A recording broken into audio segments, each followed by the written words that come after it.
Hello, and welcome to the 2021 SPSL State of the League Address. I am Commissioner Morgen Griffin. Before we proceed to SPSL Season 3, we must look back at where it all started. March 2019 is where this dream started to become a reality. Bounce League Court Battles was the beginning of what is now the SPSL. Bounce League Court Battles was just a 1v1 basketball league in my driveway, which flourished into the league that it is today. And what started out as a 1v1 league slowly turned into having two teams from Sauk, Prairie, and Selwood. But shortly after, Ross Fletcher took the reins and became the captain of the Sauk City Lightning. And shortly after that, the Elsing Kings were formed. Season 1 went much better than anybody could have ever anticipated. Through it all, we competed in a very successful season. Nobody thought that we could do it. Nobody thought we could run a league like this. From where it all started to where we are now, nobody thought we could do it. And guess what? We did it. SPSL Season 2 was another big success. While it had many flaws, we continued our growth and development. We added two teams, the Highland Park Lions and the Lodi Ducks. The Lodi Ducks were the most successful expansion franchise to date, being the only one, and they went on to win the SPSL Finals for Season 2. Now, as we look to move forward to Season 3, we want to learn a lot from what we did in Season 2. Season 2 was met with a lot of challenges. The biggest challenge that we faced was the COVID-19 outbreak in the United States. We want to make it clear that our biggest goal during that season, besides keeping the league open, was to have 0 cases. And to this day, we have 0 cases. Our sister league, the SPFL, also had 0 cases. SP Sports is strong and dedicated to having 0 cases. During Season 2, we continued our growth of our league. As I said before, we expanded 2 new teams. We added more players. Players who had left came back to keep the league strong. We continued to develop our youth. We have players from 7th grade and up. Some of these players struggled early, but really took to the fight and developed into very solid players. We prided ourselves on the development of the youth in this league. Now, as myself and Vice Commissioner Litcher lead this league into Season 3, we have many goals and aspirations. The first and most important at this moment is maintaining our 0 cases.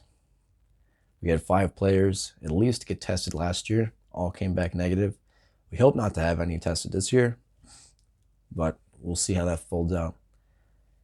We will not encourage masks in this league. We will not require masks in this league.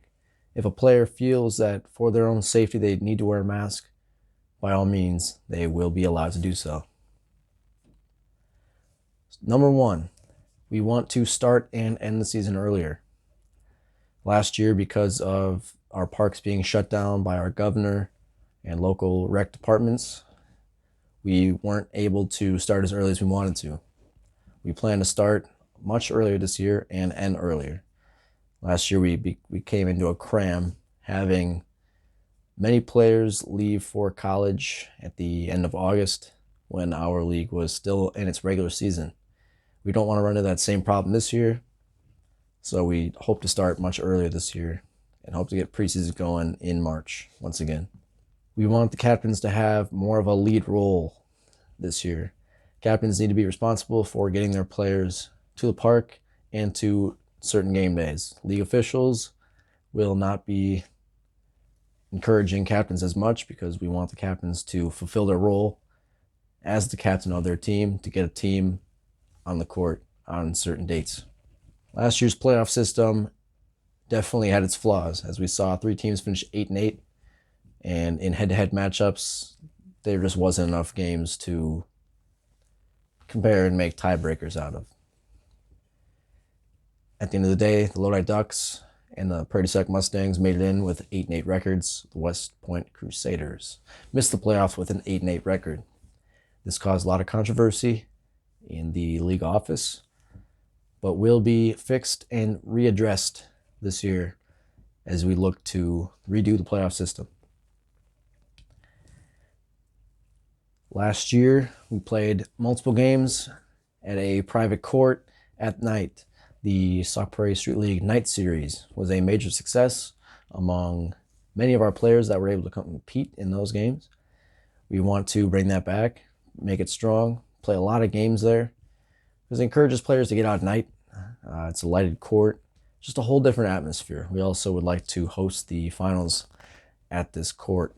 Myself, I have looked into playing games at different courts. Last year we played primarily at Elsing with a couple Night Series games at a private court.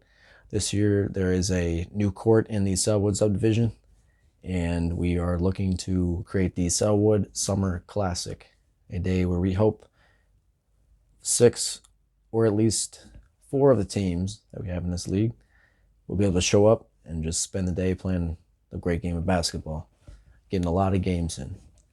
This year we're shooting for between 15 to 30 games, 30 being a big aspiration, but 15 at a minimum.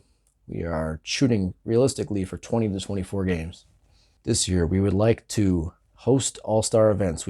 Season 1 we voted on all-star captains and picked all-star teams, but we never were able to get through with all-star events. Last year, due to the coronavirus pandemic, Season 2, we did not get to even talking about all-star events. So this year, starting earlier, ending earlier, will allow us to pick a weekend. Players who can show up will compete in an all-star game, 3-point contest, skills, and dunk competitions. Finally, a major point brought up by a lot of the players in this league was they want more of a schedule. While we could not make a real NBA-like schedule, we can try and schedule games on 2 or 3 days a week is what we're going for. So teams can show up, get their fair share of games in, and we'll roll from there. This year as well, we have had a change. The Lodi Ducks have relocated to Selwood and have become the Selwood Mafia. Jack Henderson remains the captain of that team. So we now have a Selwood rivalry with the West Point Crusaders and the Selwood Mafia. Now, before I end this State of the League address, I want to give a big thank you to our great players. Without the players, we don't have a league. Without the league, we don't have fun summer basketball.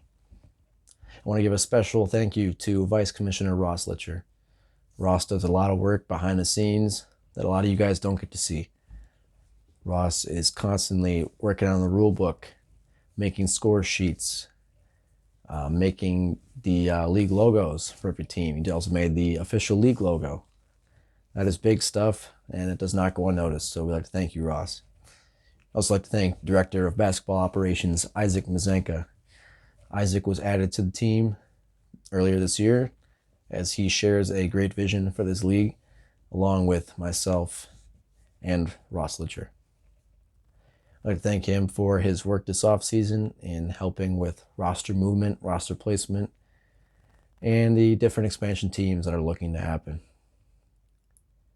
Right now is a major point in SP Street League history. SPSL Season 3 will go down as the greatest season that we have ever had. Once again, I'd like to thank everybody who's been a part of this journey so far and who will continue to be a part of this journey for the next season. Until next time, I will see you later. Commissioner Morgen Griffin, signing off.